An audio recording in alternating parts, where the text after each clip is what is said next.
Imagine you are standing on a beach. Behind you, 10,000 men, tired, outnumbered, far from home. In front of you, 300,000 of the most powerful soldiers on earth. The greatest empire ever built. An army so large, it took 3 days just to cross a single bridge. Their emperor is a god king. He has never lost a war. He has never been stopped. And he wants you dead. What happened next, on the plains of Marathon, in 490 BCE, is the most impossible military victory in all of human history. This is the real story. To understand why this battle was impossible, you need to understand the world in 490 BCE. On one side, the Persian Empire, the largest empire the world had ever seen. It stretched from modern-day Pakistan all the way to Egypt, from Central Asia to the shores of Greece.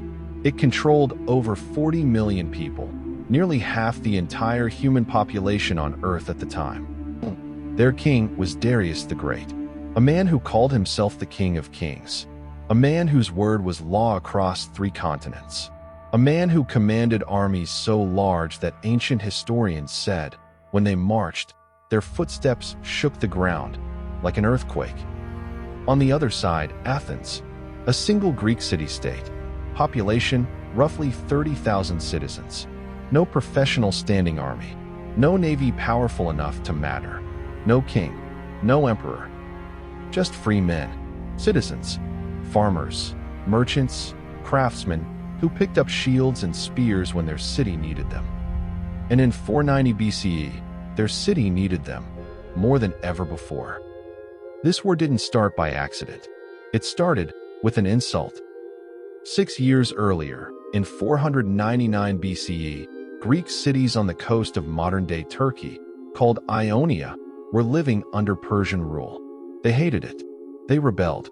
And Athens, across the Aegean Sea, made a decision that would change history. They sent 20 warships to help the rebels. Together, the Greeks and Ionian rebels marched inland and burned Sardis, one of Persia's greatest cities. The fire could be seen for miles. When Darius heard the news, he was furious beyond words. According to ancient historians, he called a servant to stand before him at every single meal and repeat just 3 words. "Master, remember the Athenians." He wanted to burn Athens to the ground. He wanted to make an example so terrifying that no one would ever challenge Persian power again. In 490 BCE, he sent his greatest generals with a fleet of 600 ships and an army estimated between 100,000 and 300,000 men. Their orders were simple: destroy Athens, burn it, leave nothing standing. The Persian fleet landed at a bay near Athens, called Marathon. And there, 10,000 Athenian soldiers marched out to meet them. When the Athenians saw the Persian army at Marathon, many wanted to retreat behind the city walls and wait. The Persian army was too large. The odds were impossible. Why fight in the open when you could hide? But one man disagreed. His name was Miltiades, a Greek general who had actually lived inside the Persian Empire for years. He knew how they fought. He knew their tactics. And he believed, against all logic, that Athens could win. There were 10 Athenian generals. Each had 1 vote. 5 voted to fight. 4 voted to retreat. 1 vote remained. That final vote belonged to a man named Callimachus. Miltiades approached him and said, "It is with you, Callimachus, that it now rests, to bring Athens to slavery or to freedom, and to leave behind for all future generations a memory beyond even the greatest heroes of our time." Callimachus voted to fight. Before the battle, Athens sent a runner named Phidippides on the most desperate mission imaginable.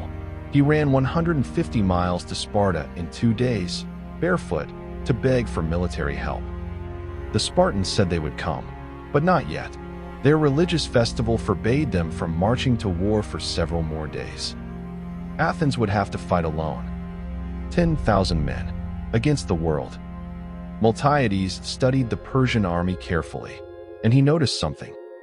The Persians always fought the same way: strong cavalry and archers in the center, weaker infantry on the flanks.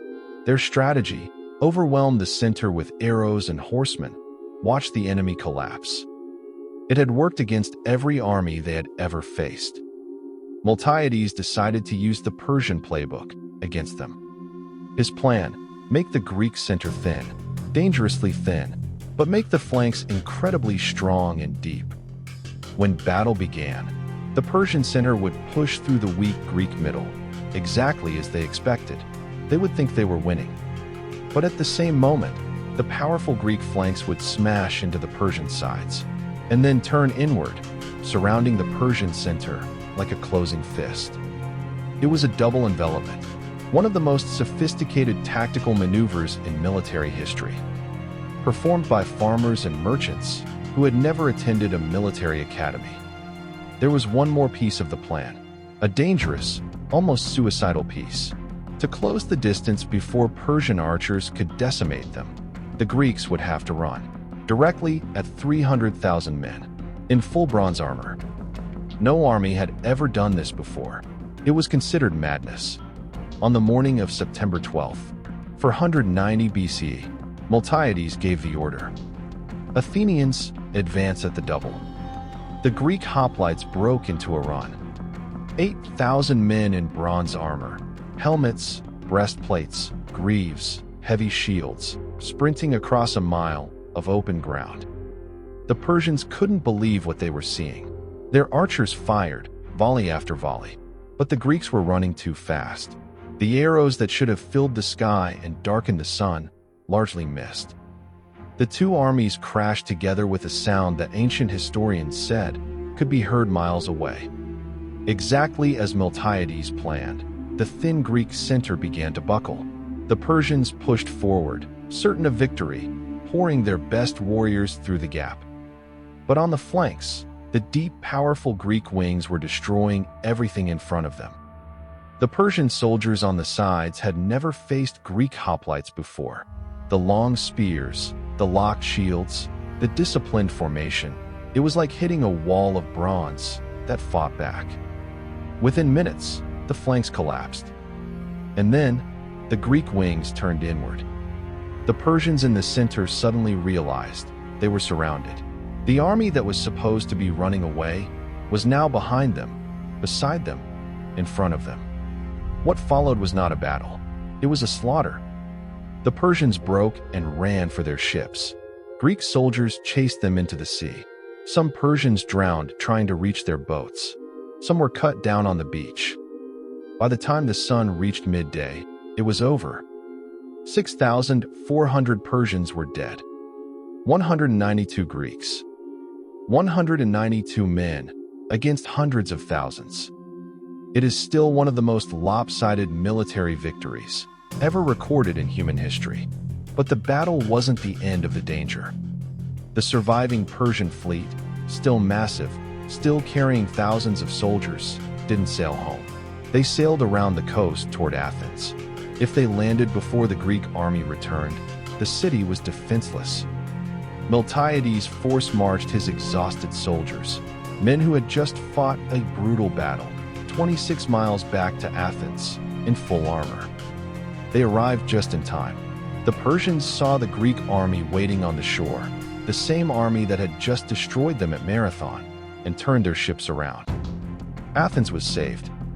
According to legend, a runner named Phidippides ran from Marathon to Athens without stopping to deliver the news of victory. He burst into the assembly, gasped a single word: "Nenechamen, we have won." And then he collapsed and died. That run, 26 miles, is why today we call it a marathon. Every marathon runner in the world is unknowingly retracing the steps of a man who ran to save democracy itself. The Battle of Marathon was not just a military victory, it was something far larger. If Persia had won that morning, Athens would have been burned, its people enslaved or killed.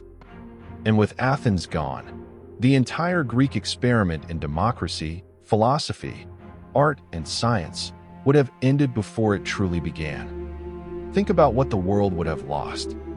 Socrates, Plato, Aristotle, the fathers of Western philosophy. all lived in Athens within 100 years of Marathon. They never would have existed in a Persian-controlled Greece.